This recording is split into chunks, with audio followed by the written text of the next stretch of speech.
Hello, everybody, and welcome to the next TGIK game speed play with me, Chris, Aidan, and BJ, and we are going to play some Gravwell as fast as we can.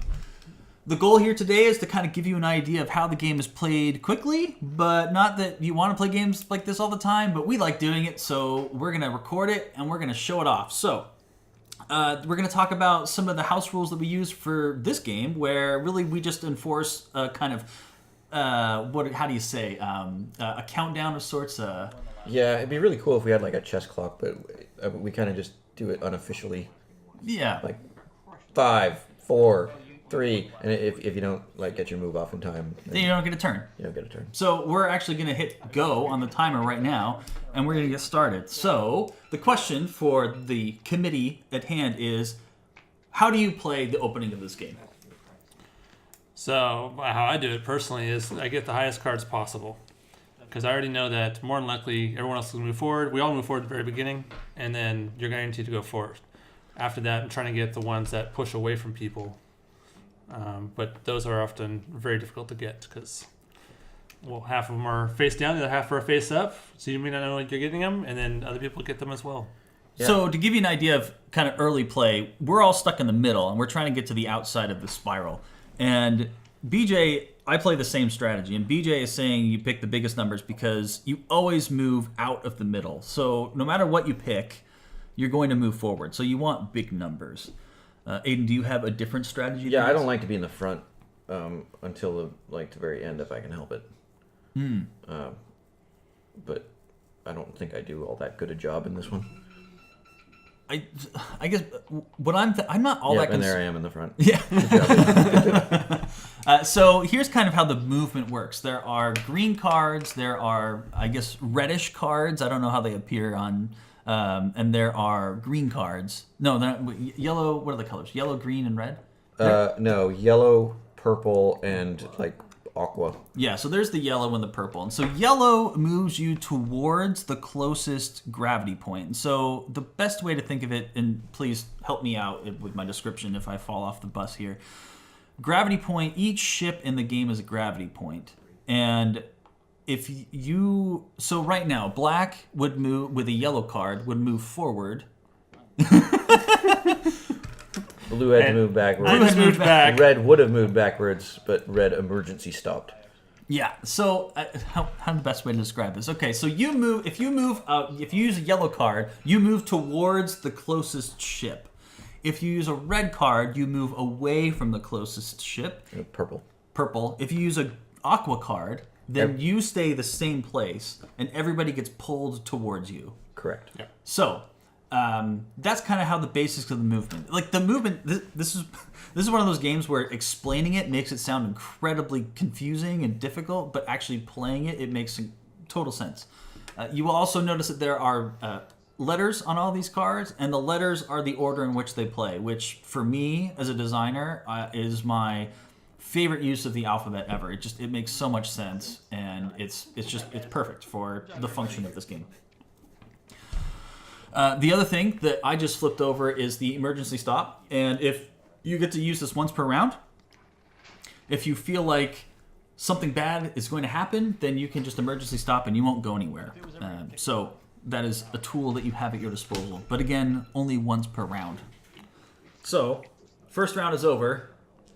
How you guys feeling with your spot? I hate my spot. So most of the cards in the game, like this deal is kind of deceptive because it looks like half of them are purple, but that's probably like all the purple cards in the deck.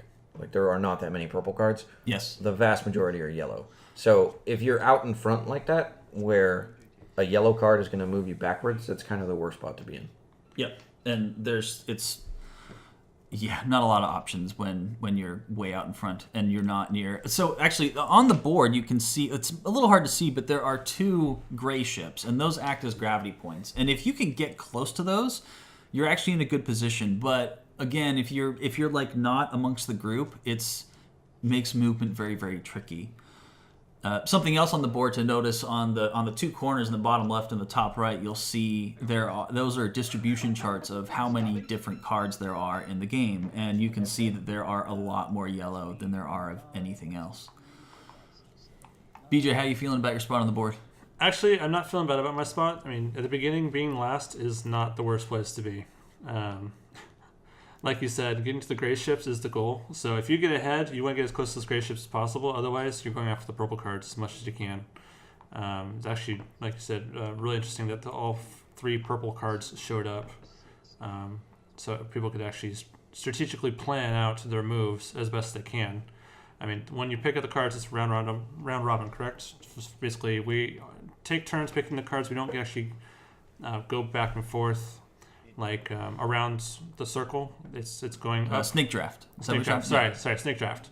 So we go through each, and then right back to the person at the end, picks again, and goes back again. So it's the timing of when you're going to pull out cards itself is a strategy.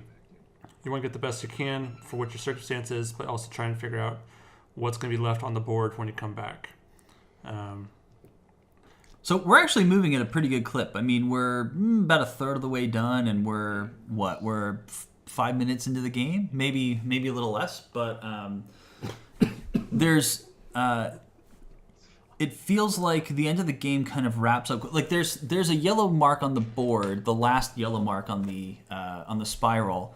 And I feel like once you hit that mark, you can get to the end pretty quick because the way that the group works, the way that the group moves around the spiral, you can make big jumps and you can get to the end pretty easy.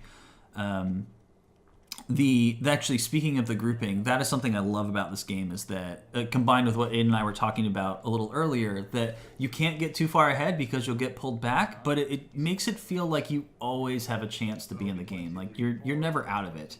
I mean, at this point in the game, I still feel like I can win, and do you guys still feel like you can win?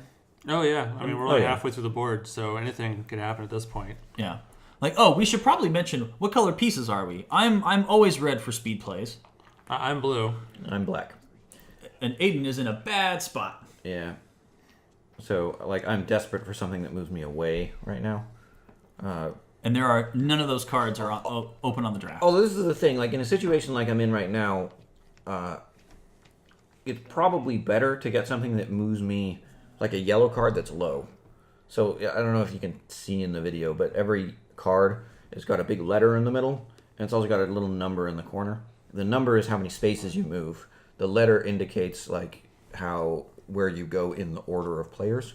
So we move in the alphabetical order of the cards. So if I could get something that's like a yellow 1 or 2, preferably that moves early, then I can move myself behind that gray one, and then I can like come in with a big number. At what point do you guys start to consider kind of order of play? Like, are you ever looking at the letters for when you draft, or are you always looking? Oh yeah, always. Like all the time? Yeah. Okay. I mean, if I'm behind, I always want the letter that's the lowest. So like a V or a W, like I always want that. BJ just did something bad. Yeah, I did. Why? So here's the question: why didn't you? Oh, your emergency stop was already used? No, it wasn't used yet. No. But I believe at this point we only had gone like 2 cards in. So I knew I had plenty of cards to move myself back up again. So I think that's an R9, or is that a 6? That's a 9. So I know I'm going to be coming back up here. Yeah. So actually, this is an interesting turning point in the speed play version of this game where both BJ and I have moved backwards. Like we haven't made any progress so far, and this is the 3rd round. Which basically means that we're going to start pulling Aidan towards us unless he's got a lot of purple cards, which I haven't seen him play a purple card yet. In my head, I'm thinking, how quickly are we actually going to finish this game? Because in practice, we finished this game in, I think our record is like 9.5 minutes. And I'm honestly feeling like at this point, I don't think we're going to finish this game very quickly at all.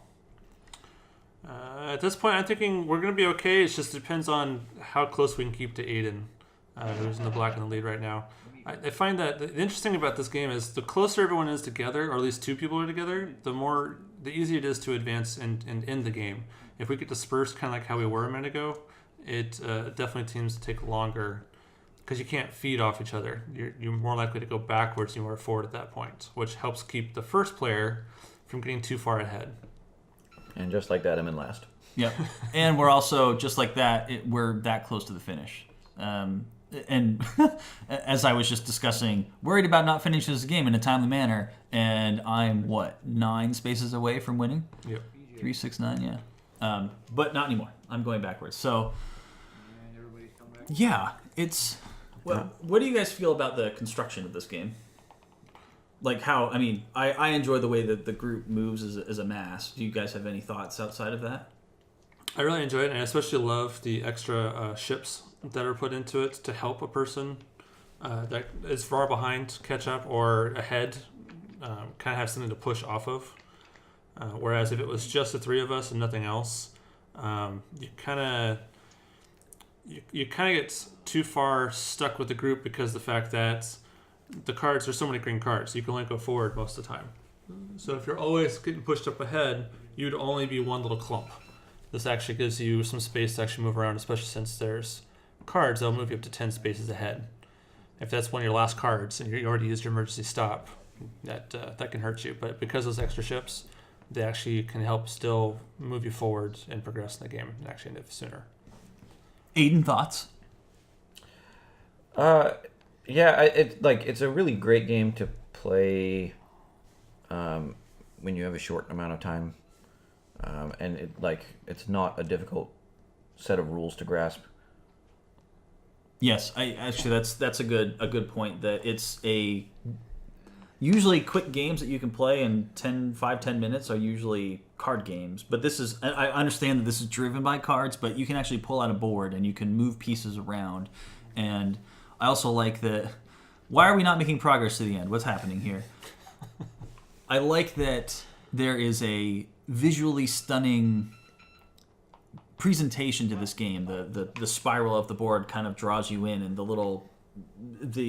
there's nothing happening on the board that looks scary.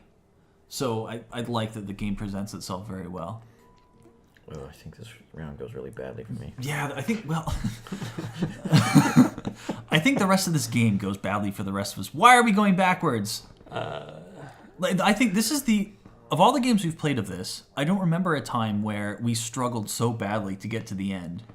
Yeah. And I'm curious if it's a case of we've gotten good at playing and knowing how we all play in the game. That's actually my feeling on it. Like we actually know each other's moves well enough at this point that we can actually kind of strategize around it. Mm-hmm. That's me going backwards. But now here's what I know. I know that I can play a big yellow card and I will move forward.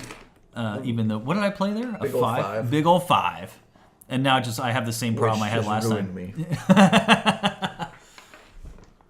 Now I actually should have done emergency stop. That one I actually regret on. I should have held off for that one more. But your emergency stop is face down. Are you playing your card wrong? No, I just didn't use it. I thought about it, but I knew I had some big cards still. So wait, when you use it, you turn it face up? Yeah. That makes no sense. So I just use it right there. Why do you turn it face up? That makes no sense. Wait, why did I go before the 8? BJ emergency stopped. Because it says emergency stop when you flip it. Now the round's over, so I put it back down. Okay, so you do the opposite? Chris starts with it showing. Aidan has it face down. I have it face down. So Chris is the one who just likes to play weird. We should. If you're listening to this, please leave a comment below what you think is the right way to display the emergency stop. I'm sure the rules say something. I can't imagine it matters that much so long as we're just all consistent. Which we don't have here. We all need to play the same way, Aidan. Well, if there's an audience, then yeah. No? Something else on the board I should add is you will see a white pawn on the bottom right. And what that is the round marker that we used once and completely ignored the rest of the time. Because I think we reached 6 rounds before we actually finished. Why am I going backwards? We may well have. So me going backwards and hopping over BJ actually ruined his day. Yeah, that didn't help. It's my one purple card. Oh, and BJ's uses emergency stop on the first card of the round. That's good. Yeah, for you. What was I going to say? I don't remember. It's okay. So here I knew it was good because I had a Z cards, which means guaranteed go on last. And I'm going to jump in ahead. If you finish a move and you're going to land on an occupied spot, you will keep going until you get to an unoccupied spot. If you have, so that gray has a ship on either side, so there's no like grav point, but it would move towards the next closest ship. So that's the tiebreaker. If there's two that you're equal to, the next closest would be the tiebreaker. And then if the next two are tied, then you don't move at all. Which I think actually happened about halfway through this game on me. I Yep. was perfectly in the middle of everything and just didn't get to go anywhere. Chris emergency stops. Yeah. But this game feels like it's taking forever. We could have finished 2 of these in the amount of time it took to finish this one. Yeah, we were just really good at placing those cards in the timing we did as far as holding each other back. 1, 2, 3, 4. BJ. Oh no. Now, do you guys think that's a function of luck in the game, or do you think that's a function of us purposely doing it to like mess up our moves? Like, are you planning to mess up somebody's move, or are we just trying? Thanks for knocking over my piece, BJ. Yeah, you're welcome. I try to mess up people's moves. You try to mess up people's moves? Yeah. I try to make sure that I'm in the back as much as I can at this point, only because I know I've got those big cards and I need to get myself in a good position to play them.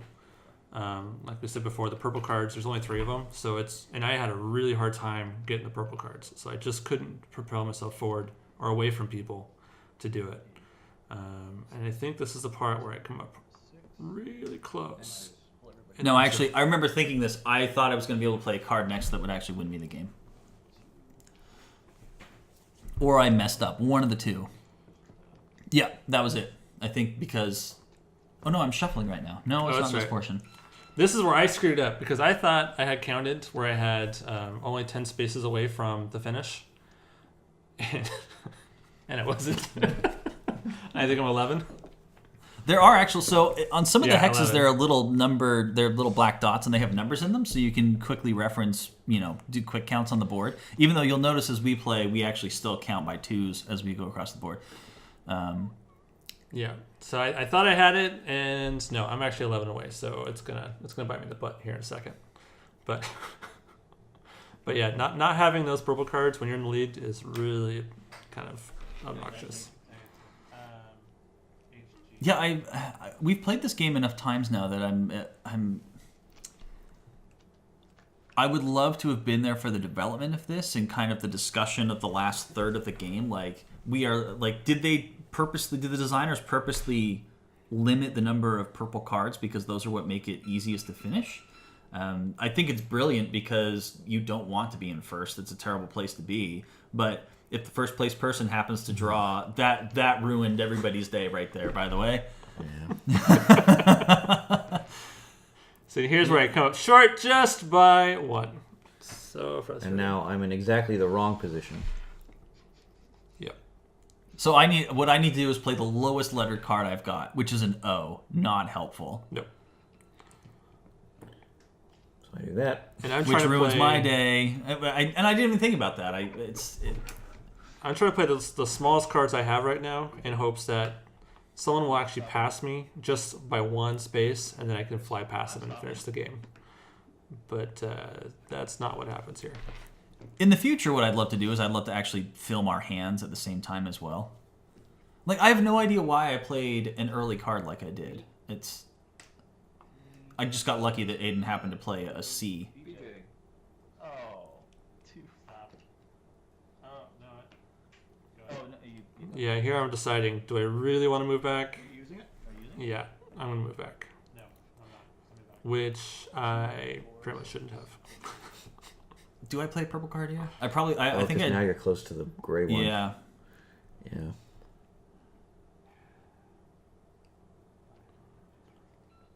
I played this horribly. Aidan's close to victory. Oh, but I think Chris is closer. Yep, and I have to go back, unfortunately. Which I still didn't use my emergency card, but I already knew I was done. Congratulations. I won this game? I don't remember winning this game. Yeah. I don't remember it either, but I think it's because you lose a lot. But, Well, there you go, folks. That is a speed play of Gravwell. And I think hopefully soon here, somebody's going to put the phone in front of the camera so we can tell how quickly it was done in. Come One of on, our- there we go. And it of was our- done in 18 minutes and 43 seconds. Definitely one of our longest games ever. That is by far, we could have played almost 3 games in that amount of time. Yeah, almost. Yeah, our goal is 6 minutes. Yes, 6 minutes. We can do it in 6 minutes. I don't think we can do it in 6 minutes. If we make 8 minutes, I'll be impressed with us. I think we can totally do 6 minutes. Yes, as long as we don't A screw game that like up. this is going to be hard to find big chunks of time, but I think in Power Grid, I think it's going to be easy to find chunks of time that we can save. But Well, yeah. Overall, this is a really fun game. I really Yeah. enjoy it. I totally recommend this game. It is great fun. It can be played in a reasonable amount of time. I mean, Yeah. even in regular time, it's a 25-minute game. But I like it with the speed play because it adds a kind of like anxiousness to it. Yes, Yeah. I mean, and it Franticness, that's the word I want. yes. And the frantic is fun. definitely causes you to cause a lot more mistakes than sitting there and calculating your plans a lot more, which makes it more interesting. So it's like adds the pressure and adds excitement to it. And that is a game of Gravwell. Thank you for joining. Any comments, leave them below. Have a great day. Thank you.